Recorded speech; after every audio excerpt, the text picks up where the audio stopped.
अस्सलाम वालेकुम, बिस्मिल्लाहिर्रहमानिर्रहीम। लास्ट लेक्चर आप लोगों ने बेटा सुना होगा जिसमें हमने एक सिस्टम डिस्कस किया था जिसका नाम है रेक्टेंगुलर कोऑर्डिनेट सिस्टम। हम उसे कार्टेशियन कोऑर्डिनेट सिस्टम भी कहते थे। हमने उसमें प्लेन डिस्कस की थी, स्पेस डिस्कस की थी।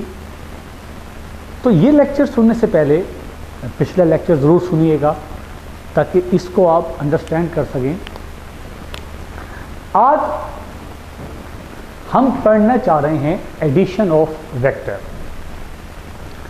बेटा जो पहला लेक्चर था हमारा लेक्चर 1, जिस दिन मैं वेक्टर्स को डिस्कस कर रहा था तो मैंने एक बात की थी, वेक्टर्स को हम सिंपल अरिथमेटिक रूल से ऐड नहीं कर सकते, सब्ट्रैक्ट नहीं कर सकते, मल्टीप्लाई नहीं कर सकते। वेक्टर्स को ऐड, सब्ट्रैक्ट, मल्टीप्लाई करने के अपने रूल्स हैं। तो मतलब अगर आज मैं वेक्टर्स को ऐड करना चाहता हूं तो कोई भी सिंपल अरिथमेटिक रूल मैं अप्लाई नहीं कर सकता। वेक्टर्स को ऐड करने के अपने रूल्स हैं। लिखते तो हम एडिशन ऑफ वेक्टर हैं, बेसिकली ये ज्वाइनिंग है। हम वेक्टर को ऐड नहीं करते, बेसिकली हम वेक्टर को ज्वाइन करते हैं, जोड़ते हैं।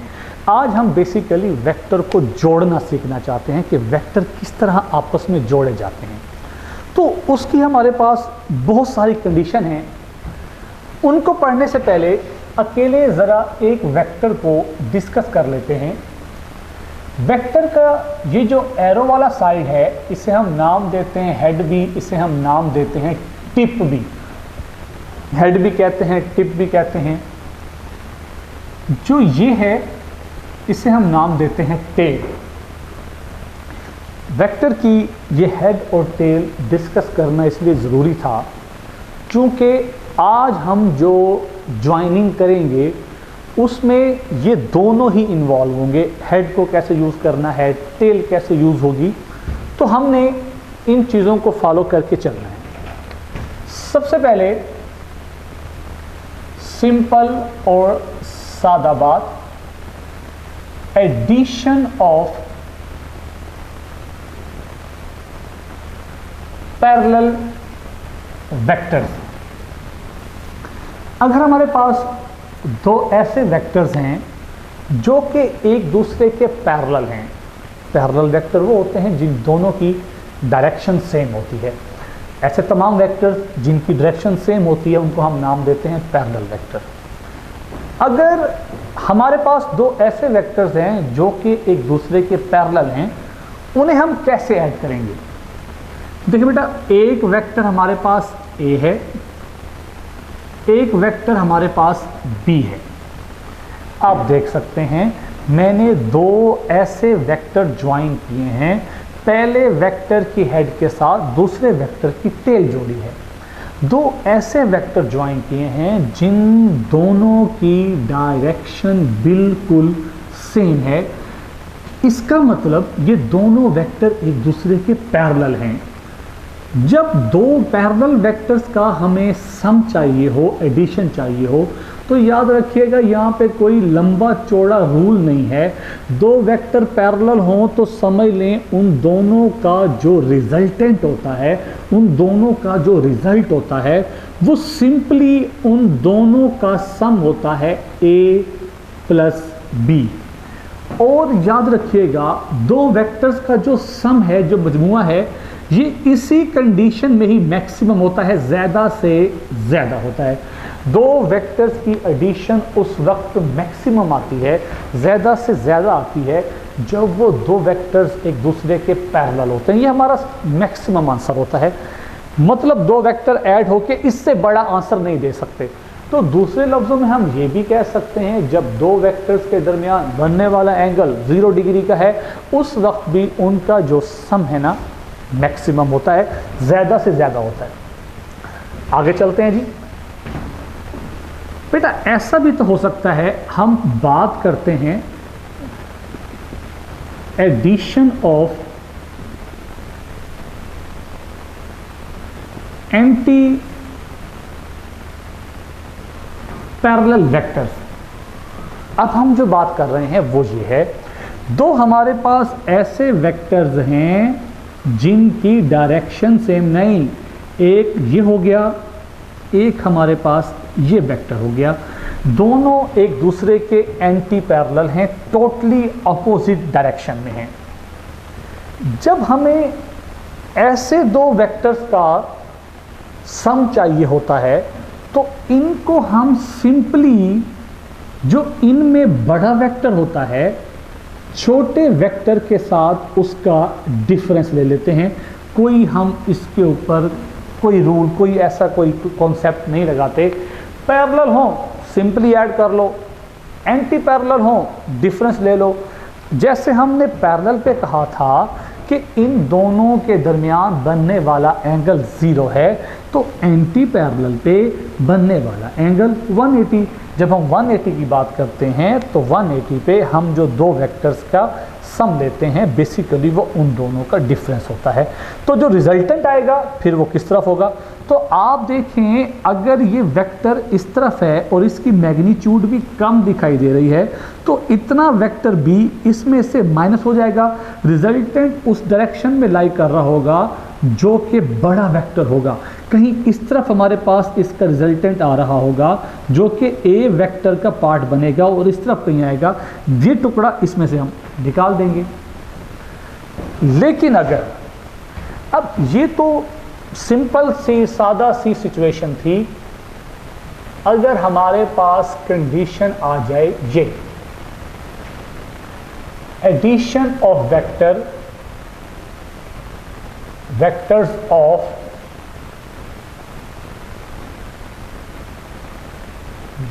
डिफरेंट डायरेक्शंस, अगर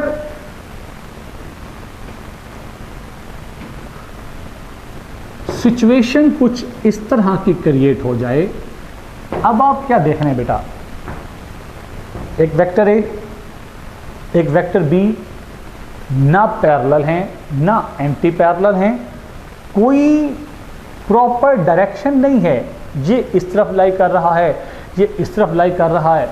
इन दोनों का एडिशन हम कैसे लेंगे, इन दोनों का सम हमारे पास कैसे आएगा, ये बात बहुत ज़्यादा इम्पॉर्टेंट है इन दोनों की निस्बत। बेटा यहाँ पर देखें, मैंने एक रूल अप्लाई किया हुआ है, पहले वेक्टर के हेड के साथ मैंने दूसरे वेक्टर की टेल जोड़ी है।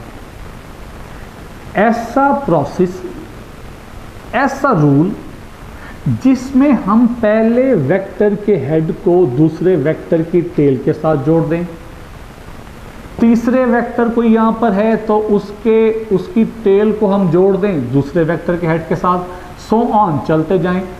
जब हम रिजल्टेंट निकालने बैठेंगे तो ज़ाहिर बात है हम पहले वेक्टर की टेल को लास्ट वाले वेक्टर के हेड के साथ जोड़ देंगे।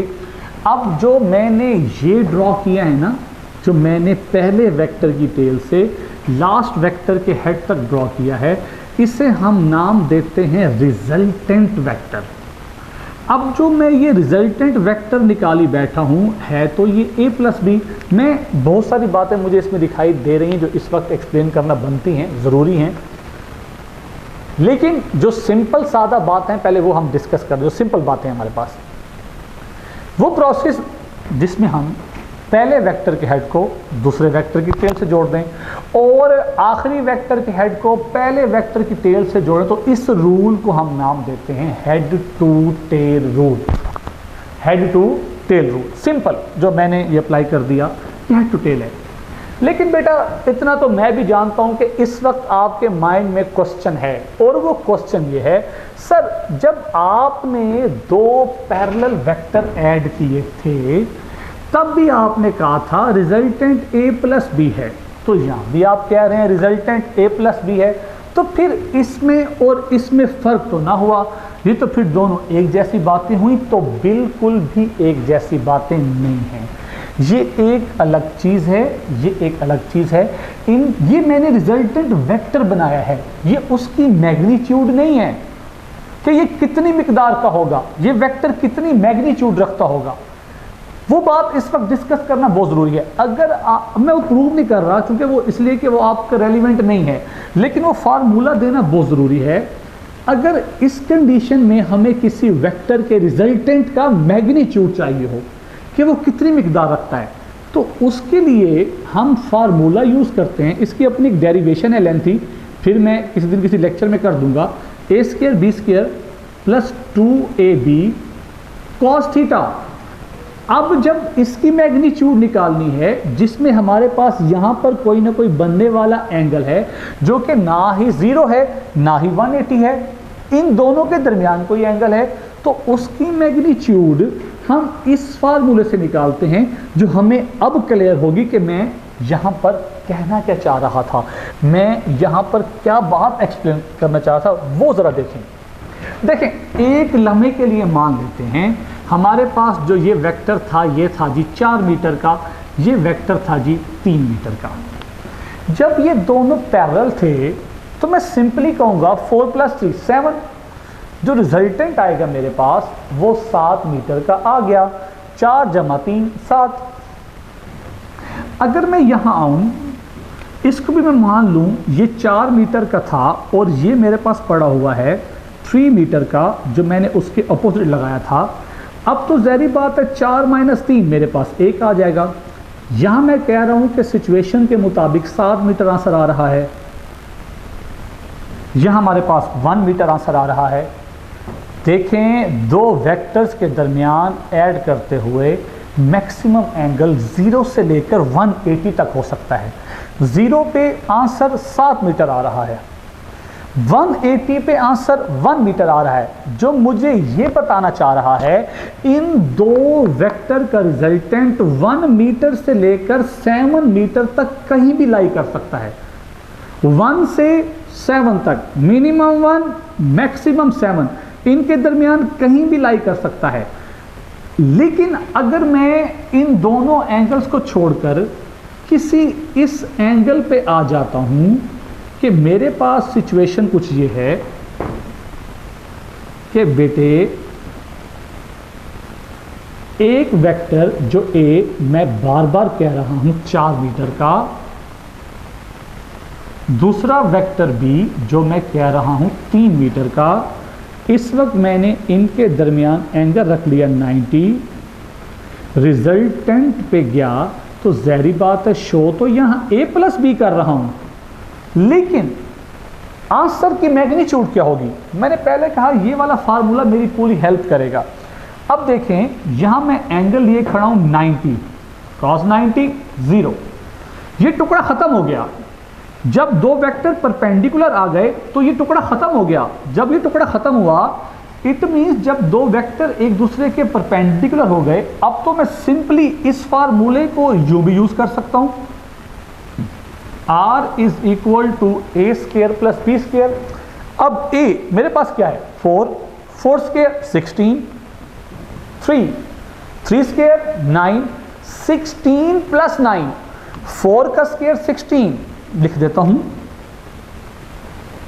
16 + 9, ये तो मेरे पास चला गया 25, आंसर आ गया 5। आपने एक चीज नोट की, जब दो वेक्टर 90 डिग्री के एंगल पे गए, अब ना आंसर 7 आया ना 1 आया, वो तो इनके दरमियान कहीं मेरे पास क्या आ चुका है 5 मीटर। लेकिन एक बात आप नोट कर रहे हैं, जब एंगल कम था मैग्नीट्यूड रिजल्टेंट की ज्यादा थी।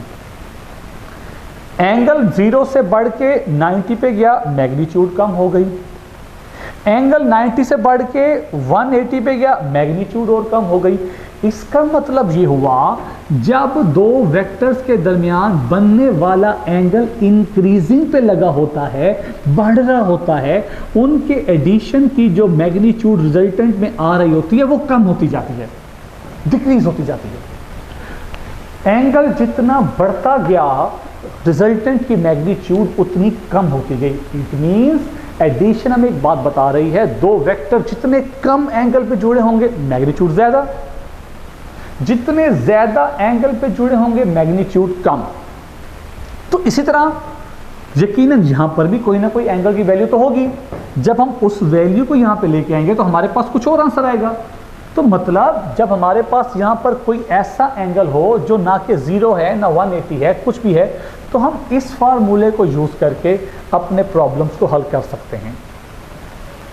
अब ये चेक करना चाहता हूं कि जो ये दो वेक्टर मैंने जोड़े हैं, अगर मैं इनके ऑर्डर को चेंज कर दूं, इनकी जगह को चेंज कर दूं, बी पहले ए बाद में, इनकी सीक्वेंस चेंज कर दूं, क्या इस आने वाले रिजल्टेंट में कोई चेंज आती है?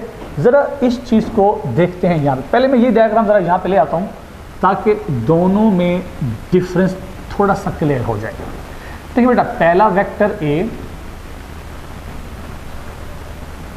बी,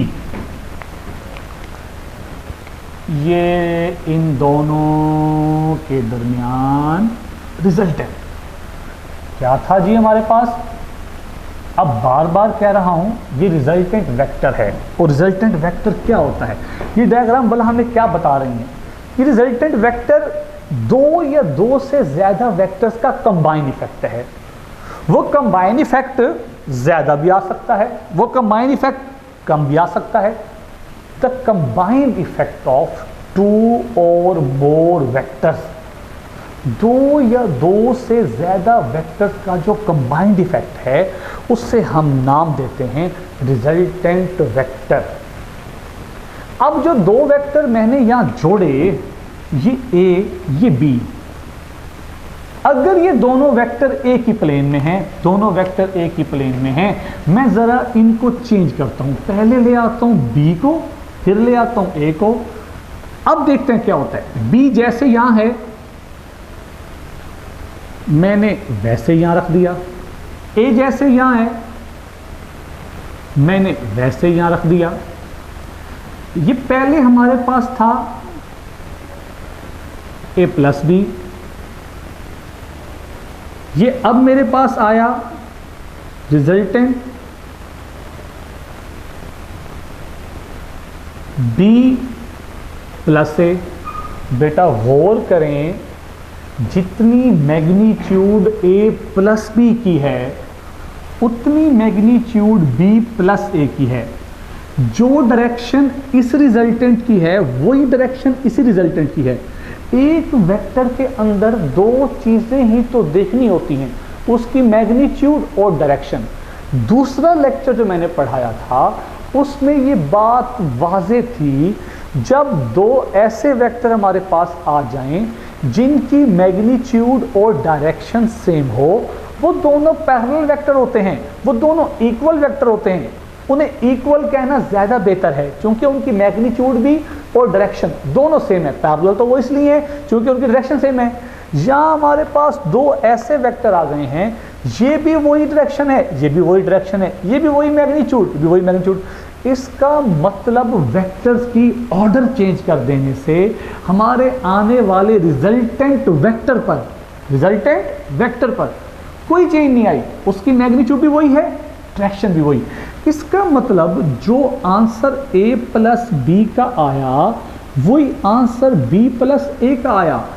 दोनों का एक दूसरे के इक्वल आना, दोनों रिजल्टेंट वेक्टर्स का एक दूसरे के इक्वल आना, ये चीज शो करती है कि वेक्टर की जो एडिशन है ना वो कम्यूटेटिव लॉ को ओबे करती है, वो कम्यूटेटिव लॉ को ओबे करती है। वेक्टर्स की सीक्वेंस चेंज कर देने से उनके रिजल्टेंट में कोई चेंज नहीं आती।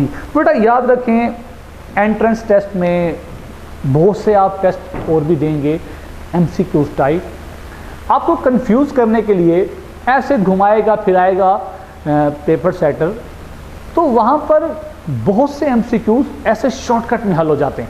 इसे देखिए कैसे, मैं जो बात कहना चाह रहा हूँ वो क्या है।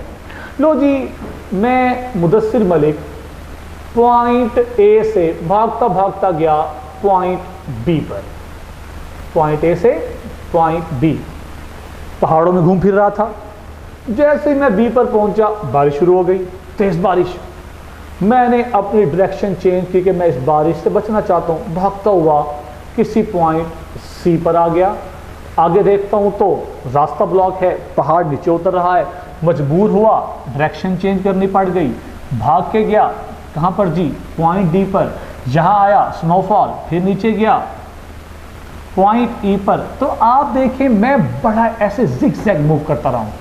फर्स्ट किया, ये मैंने तय किया था 4 मीटर, ये मैंने तय किया था 3 मीटर, ये फिर मैंने 4 किया 3 मीटर में, फिर तय किया 3 मीटर। तो बताएं मैंने टोटल कितना डिस्प्लेसमेंट तय किया, रिजल्टेंट डिस्प्लेसमेंट तय किया। तो हेड टू टेल रूल सीधा अप्लाई करके मैं यहाँ पर ले आऊँगा। जो मैंने टोटल डिस्प्लेसमेंट तय किया है वो बेसिकली ये है जो मैंने यहाँ से यहाँ तक तय किया है। तो अगर ये MCQ सेंटेंस में था तो मैं इसे अब हल कैसे करूँ? बेटा ये हल हो चुका हुआ है, ये खुद ही अपना रिजल्ट दे रहा है। देखिए A से B और C से D इन दोनों की डायरेक्शन तो बेटे हो गई सेम, 4 मीटर 4 मीटर, तो मैं कहूँगा ये तो हो गया 8 मीटर। 3 मीटर 3 मीटर, मैं कहता हूँ बेटा ये हो गया हमारे पास क्या 6 मीटर। तो यकीनन जो मैंने ऊपर डिस्प्लेसमेंट शो किया था वो ज़ाहिर बात है ये था जो मेरा रिजल्टेंट है। और दो वेक्टर भी ऐसे मिल चुके हैं जो कि एक दूसरे के परपेंडिकुलर हैं, जो एक दूसरे के साथ 90 का एंगल बना रहे हैं। तो वो हमें पता है जब दो वेक्टर परपेंडिकुलरली आ जाएं तो सिंपल पाइथागोरस थ्योरम लगा दो, hypotenuse square A square perpendicular square base square under root, ये वाला फार्मूला सिंपल पाइथागोरस थ्योरम, आसान, फटाफट अप्लाई करो, रिजल्ट ले लो। आपके पास क्या बनेगा 8 स्क्वायर 6 स्क्वायर 64 36 4 एन जाएगा आंसर हमारा कहाँ 10 मीटर पे। तो हमने टोटल 10 मीटर तय किया। तो बेटा ये तो थी हमारी simple C vector addition, vector को ऐड करने का तरीका। अब हम जा रहे हैं वेक्टर सब्ट्रैक्शन की जानिब। व्हाइट बोर्ड मिटाते हैं ताकि हम इसको यूज कर सकें।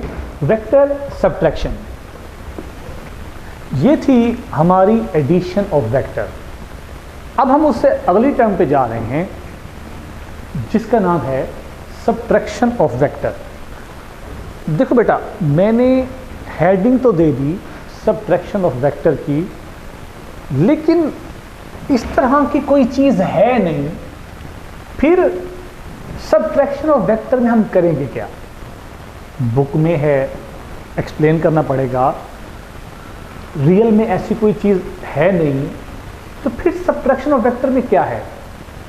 देखिए बेटा अब जी जब मैं एडिशन ऑफ वेक्टर आपको समझा रहा था तो मैंने एक बात की थी, हम कहते तो एडिशन है लेकिन बेसिकली हम करते हैं ज्वाइनिंग। सब्ट्रैक्शन भी बेसिकली 2 वेक्टर्स या 3 वेक्टर्स की ज्वाइनिंग है, लेकिन इसमें हम एक वेक्टर का नेगेटिव वेक्टर लेते हैं जो हम ज्वाइन करते हैं। मतलब हालात यहां भी कुछ एडिशन वाले ही हैं। जिस तरह हमने वहां हेड टू टेल रूल के मुताबिक वेक्टर्स को जोड़ा था, यहां भी हम हेड टू टेल रूल्स के मुताबिक वेक्टर को जोड़ेंगे।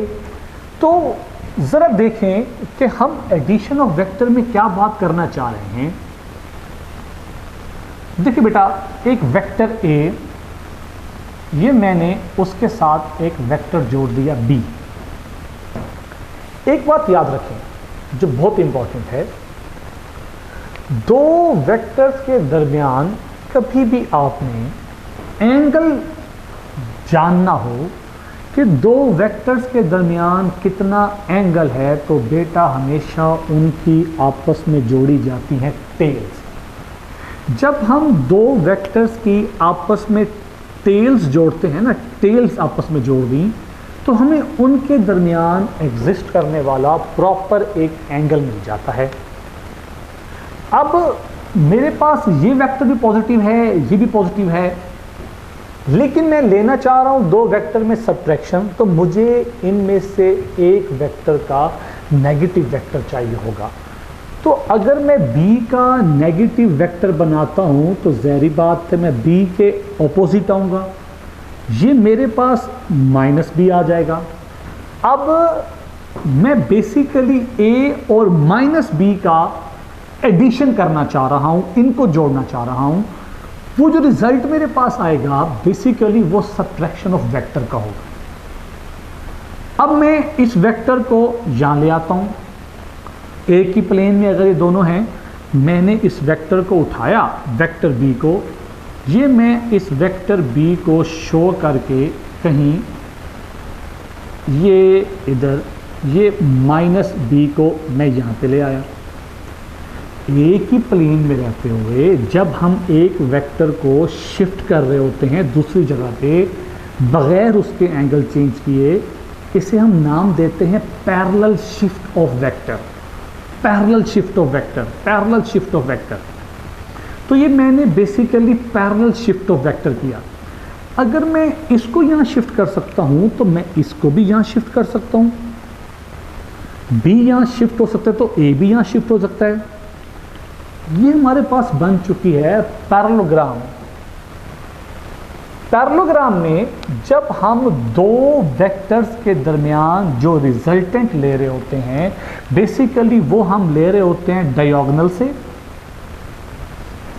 अब जो मैंने ये इन दो वेक्टर का जो ये रिजल्टेंट लिया है, अब ये रिजल्टेंट साफ बता रहा है ये तो बेसिकली आ चुका है ए माइनस बी, रिजल्टेंट है वेक्टर ए माइनस बी, इन दोनों का जो रिजल्टेंट आ चुका है वो ए माइनस बी। लेकिन चूंकि मैंने यहाँ पे की है ज्वाइनिंग, तो मैं इसे यूं असल में कहना चाहता हूँ ये ए प्लस माइनस बी है। चूंकि मैंने यहाँ पर भी दो वेक्टर्स को जोड़ा है, ये तो मैंने निकाल लिया रिजल्टेंट, लेकिन मुझे यहाँ चाहिए रिजल्टेंट की मैग्नीट्यूड। जैसे मैंने एडिशन की मैग्नीट्यूड बताई थी, वैसे मैं यहाँ रिजल्टेंट की भी मैग्नीट्यूड चाहता हूँ। आपको याद होगा मैंने एडिशन की मैग्नीट्यूड बोला क्या दी थी, A square B square plus 2ab cos theta, इसके साथ क्या था सर, अंडर रूट। ये रिजल्टेंट तो हम तब ले रहे थे जब हमारे पास रिजल्ट ए प्लस बी था। यहाँ हमारे पास आ चुका है ए माइनस बी। इसी फार्मूले को हम थोड़ा सा चेंज करेंगे, हमारा मसला हल। बेटा आप देख सकते हैं ये हमारे पास एक स्ट्रेट लाइन है, स्ट्रेट लाइन। अगर ये स्ट्रेट लाइन है और दो वेक्टर्स हैं भी अपोजिट, तो पक्की बात है कि इनके दरमियान बनने वाला एंगल 180। अगर ये सारा एंगल 180 है, तो अगर मैं यहाँ से यहाँ तक की बात करूँ, ये थीटा है, टोटल 180 है, जो ये मेरे पास आएगा वो तो बनेगा 180 डिग्री माइनस थीटा। जब ये एंगल 180 डिग्री माइनस थीटा है, तो हम ज़रा इसको यहाँ लेके आते हैं, a square B square 2ab cos 180 degree minus theta. Math में cos 180 degree minus theta basically बराबर होता है माइनस कॉस थीटा के। अगर मैं इसको यहाँ शिफ्ट करता हूँ तो मेरे पास टर्म आती है a square plus b square minus 2ab cos theta, जो कि कॉस 180 माइनस थीटा की जगह हम ले आए माइनस कॉस थीटा। इस माइनस ने इस प्लस को माइनस कर दिया। जब दो वेक्टर्स का सब्ट्रैक्शन करके हम रिजल्टेंट का मैग्नीट्यूड लेंगे, तो बेटा वहाँ पर हम इस्तेमाल करेंगे ये वाला फार्मूला। हमारे पास एडिशन की मैग्नीट्यूड आ गई, हमारे पास सब्ट्रैक्शन की भी मैग्नीट्यूड आ गई। लेकिन यहाँ पर एक बात याद रखें बेटा, आपको याद है जब हमने एडिशन की थी तो हमारी एडिशन दो वेक्टर्स के कम्यूटेटिव लॉ को ओबे कर रही थी। वो क्या थी, हम जब वेक्टर्स की ऑर्डर चेंज करते थे तो हमारे मैग्नीट्यूड पे, डायरेक्शन पे, रिजल्टेंट की कोई फ़र्क नहीं पड़ता था। तो हमने कहा था कि ए प्लस बी जो है ना वो बी प्लस ए के इक्वल है और हमारी एडिशन कम्यूटेटिव लॉ को ओबे करती है। तो याद रहे सब्ट्रैक्शन जो है वो कम्यूटेटिव लॉ को ओबे नहीं करती।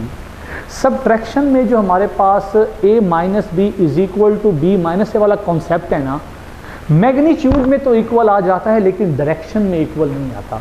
और हम जानते हैं दो वेक्टर्स तभी इक्वल होते हैं जब उनकी मैग्नीट्यूड भी सेम हो, डायरेक्शन भी। तो सब्ट्रैक्शन में मैग्नीट्यूड भले सेम होगी, डायरेक्शन की वजह से ये कम्यूटेटिव लॉ को ओबे नहीं करती। तो बेटा हम अपने लेक्चर्स का, अपने इस आज के लेक्चर का इख्तिताम करते हैं। नेक्स्ट इंशाअल्लाह नए कॉन्सेप्ट, नई चीज़ों के साथ हम वेक्टर के हवाले से आएंगे। यहाँ तक अपना जो चैप्टर है वो आप तैयार कर लें। Wish you best of luck. अल्लाह पाक आपको अपने ज़माने रखे। खुदा हाफ़िज़।